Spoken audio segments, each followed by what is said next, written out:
Hello, in front of me I've got Jaguar F-Pace. In this video I'll show you where is the fuse box under the hood.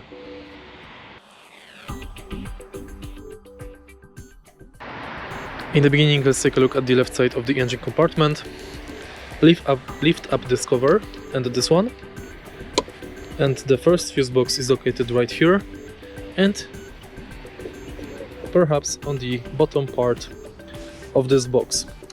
But because you can lift up this part of the box. And now the second fuse box is located right here. Simply lift this cover. And now this one. And as you can see, there's a second fuse box.